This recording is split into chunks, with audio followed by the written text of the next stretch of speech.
Hello, Steve White 9. Well, I watched Invisible Boys. Now, this show was streaming on Stan, and I heard about it a couple of days ago, and I heard it was premiering on the 13th, and I thought, okay, I'm just going to have to get Stan. I normally don't pay for streaming services, but I didn't want to miss this. Unfortunately, the only other thing on Stan is The Substance, which also just premiered on the 15th. So once I watch that, I've got nothing else to watch on Stan, so I can't really say much for Stan. But the show was good. I was surprised. I thought it was going to be like a 1 hour drama format. The episodes were like half an hour, which is good because they didn't start till 10 p.m. and I thought I'm not going to get this done tonight. And obviously the running time just halved, so yeah. But it was sort of described as the story of four boys who deal with basically living in a country town after one of them is outed after having an affair with a married man. It's not quite how it played out, but the story starts off being told from the point of view of this young punk kid. And I assumed it was going to be all from his point of view. But then when you get to the second episode, you see the point of view of this young Italian kid. And then you sort of see the point of view from the Aboriginal kid. And you never quite see the point of view of the country boy because he's got some surprises at the end, so they couldn't do that. But you start to see from the perspectives of the different guys, and that sort of helps because I was frustrated by the first kid. Now, the depiction of him meeting up with this guy, the country boy, is a little bit unrealistic, I felt. Now, I had to look at the age of the author, and the author was born in 1988, so he would have been, out in that before Grindr, like after Gaydar, but before Grindr. So today, kids don't do beats. They're on these apps, they barely meet in person, so this depiction of this kid hanging around, going to beats and hanging out around industrial areas to meet guys and stuff like that, that's from an earlier time. That's not really how it would be happening. It felt like an older guy writing someone 10 years younger, and it didn't really work. But once we got past that element, the character was pretty solid and the portrayal was pretty solid and everything. But so he meets this guy. He's kind of cold, kind of distant. He seems into him, but then he sort of keeps backing away. He's from the country, and obviously there's a lot of hang-ups of all that we all know about.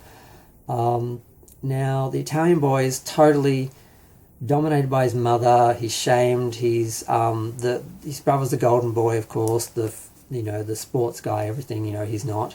And he tries to please his mother, and she knows he's smart, but she's always judging him. She's played by Pia Miranda. It's so bizarre to see Pia Miranda playing a mother when I first met her, she was looking for Alibrandi. She was like 17. So that was strange, but time marches on.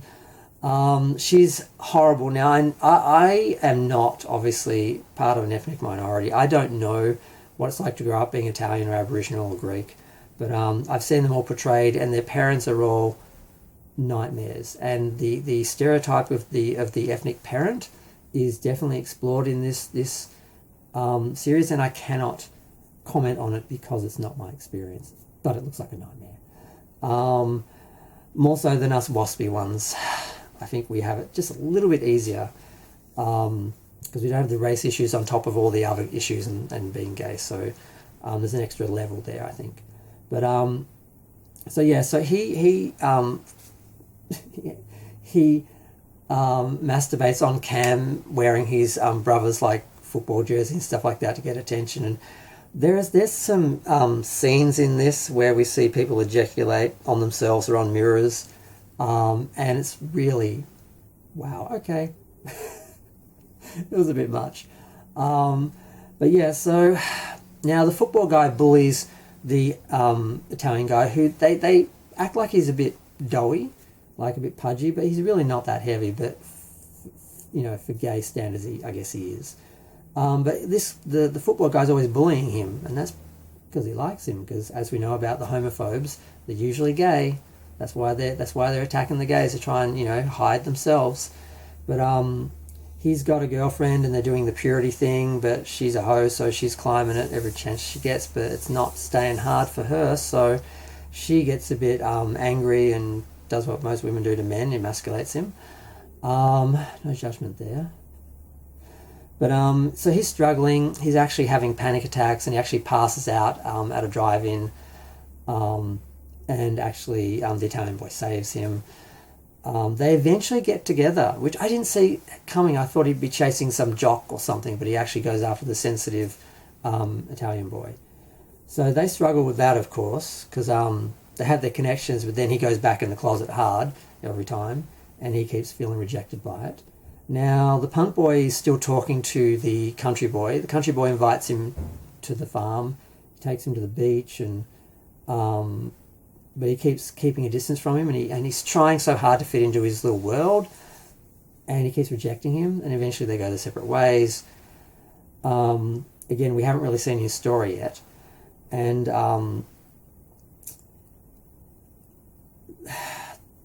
that's where the tragedy comes in. But before that, there's a scene, because the brother of the Italian boy is getting married, and the Italian boy is sort of flirting with a girl, but at a dance, he ends up making the Aboriginal boy, the footballer, jealous. They go off, they kiss, the girls see it. The girlfriend of the football guy threatens to out them, and the other girl, who is a good girl, she basically is like, I didn't see anything. No one's going to believe you. You're a coked up whore. So shut up. So she does. So she saves them, even though she feels really betrayed because she didn't know he was gay. I thought she sort of did, but she actually liked him. But she was a good girl, so she didn't, turn on him. I'm assuming they end up being friends. Now, he, of course, gets in trouble from his mother because she's aware of his friend is the punk boy who outed himself, and everyone's talking about him and all that. And in the background, the plebiscite is happening, and there's a lot of talk about gay marriage, but it's all on the peripheral. It's really nothing to do with the story. And that was disappointing. I thought it was going to be in part about that and how that maybe affected people or changed things, and it really underplays it a lot, I think. And I think there's a very cynical look at that coming from the author, who I don't like after doing a bit of research. He's very mask and a lot of issues there. So yeah, I'm getting a bit lost in the 10 episodes. They had the wedding, and the mother didn't want the punk boy playing, but the daughter, who's Vietnamese and not making the mother happy because she wants a good Italian girl, she's always rude to her. She ends up inviting them anyway. They play. She asks him to leave, and he's like, oh, I thought you were coming to give me some cake. And then the Italian boy brings over some cake. She slaps it out of his hand. So then she tells him to pick it up. He does, and he smears it all over his shirt, all over his suit, because she was making him squeeze into someone's suit instead of allowing him to tailor one that would fit him, which was really symbolic of her trying to force him into a place he doesn't fit into. And then they start smearing the cake all over each other and dancing to Kylie, which was good because they had dissed Kylie and Madonna in an episode. And I was really angry about that. For these icons who've always supported us, to diss them in a gay TV show was pretty bad. Much like Will and Grace age-shamed Madonna in the revival, and I never watched another episode after that. You do not treat our icons like that. But they did give Kylie some redemption where she allowed these guys to out themselves to her, which was a little insulting on one level, but still showed the power of Kylie. So he goes off on his own, knowing he's going to have to deal with the mother. He actually hooks up with the football guy, and they seem to have some real feelings there. But the punk boy goes off on his own, and you think maybe he's going to say goodbye. But he doesn't, but someone did. Now we're up to the 9th episode out of 10, and we find out that the country boy ended things. And he gassed himself in his ute. And then we see his story is the last episode. And it's fairly upsetting. We know the story of the country boys. We know that Australia was, we were on the back of the farmers back in the day, but now we're not. They're not the top of the economy, and they are struggling. And that culture, that whole thing, they're all dying out. And to be supposed to be taking over that and continuing that for a father, for a family, is a huge burden. And to put that on top of a gay kid who can't also have a family and really be part of it. So he's really struggling. But this kid he found gave him hope, and he could see a life there. But in the letter that he leaves, he says, I couldn't see it. And that was the problem. He couldn't see it. And that's why he left, because he couldn't see he couldn't see the future. And I had a bit of trouble with this because I had someone that I was involved with in things recently, and I felt that he couldn't see it either. And I was,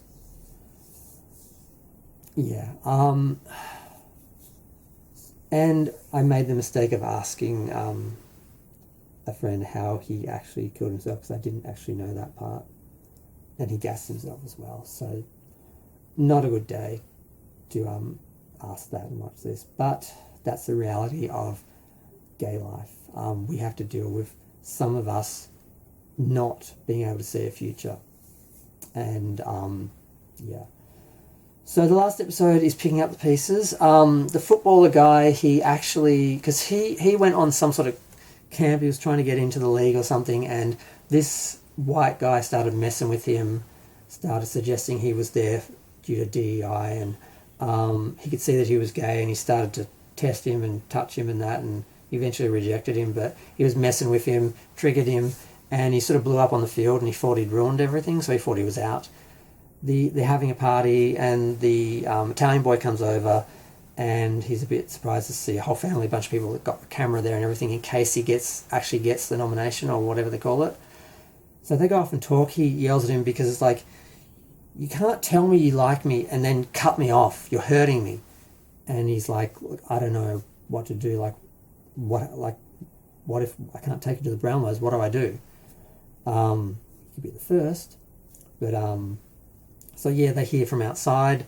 He's got the nomination. He goes out. He's on the camera. You see little Aboriginal boys watching, and you realise that he's now in this trap where he has to be this role model, and he could be a role model for that as well, but he's not going to be. He's gone from one cage to a bigger, more glamorous cage, and the other guy leaves. And you see Auntie watching on the balcony. She knows what's happening, and you trust she's going to take care of him. But is she going to be able to? She going to be enough? She saves him in the episode, and she's a highlight because her sister is an idiot, is pushing him too hard. But the auntie sees who he is, and always did, and gave him a safe space. So she watches him go in tears, and the other boy, and the last shot of them, I should say, you see him being interviewed on field with the mother, and he's playing the role. And the punk boy goes up to his little hilltop thing, and it's like a couch and stuff and books, and I'm like, it's very much like that space in Holding the Man that they go to, which is really weird. I don't know if they're making a homage to that. But the Italian boy shows up, and he's like, punk boy's like, I'm getting out of here, I can't stay here. And he's like, come with me. He's like, I can't, my family's here. And he said, well, thank you. You being here made me feel less alone. He said, same. Goes home to his family. Mother sits him down to dinner, starts giving him a lecture about how they've shamed the family and all this stuff. And she's like, you got anything to say for yourself? And he's like, I'm sorry. She says, eat your dinner. Starts to eat it, spits it out, and just walks out. Goes and finds the punk boy, and he's like, take me with you. And he's like, I don't have a plan. He's like, I don't care. I need to get out of here. I'm going to die. So they both get on. They both got on their little scooter and drive out of the town, giving the town the finger. And I'm like, that was me at 17, except on a bus, listen to Madonna's You'll See. But yeah, it's what you got to do. You got to get out. But there was a nice scene. Sorry, I forgot to mention. During the whole film, you see this guy. The punk kid's in a Catholic school, and you see this priest father giving him wet naps to wipe off his eyeliner and telling him he has to have detention if he won't dye his hair back to black. So he's got blue hair, and you think he's hassling him. You think he might be a bit homophobic, but you see he's more concerned than anything else. And then the last episode, you actually see that he was best friends with his father, and he's been watching over him the whole time. I found that really touching and frustrating that they didn't let us see that earlier to see what he was doing. And he's leaving, and the kid's like, take me with you, and he's like, I can't, but you can't stay. You have to get out. You have to find. You can't wait for things to be perfect. You just have to go. And the other element was the father, because he knew him. He always idealised his father. He felt like his father gave the town the finger, and he went out or something in some blaze of glory. He died in a car accident. He said, your father was selfish only thought of himself, and he got drunk and wrapped himself around a car. He's nothing to idealise. There's nothing to be found from staying here and thinking you're better than the rest of the town. He thought he was better than everyone else. You think you're better. You got to get out of that mindset and just get out and make things happen for yourself. And it's a great scene. It's a great speech, and this guy really loved him. And yeah, that's when he decides to leave, and then he meets up with a friend. And I wish I'd told that in continuity, but I forgot.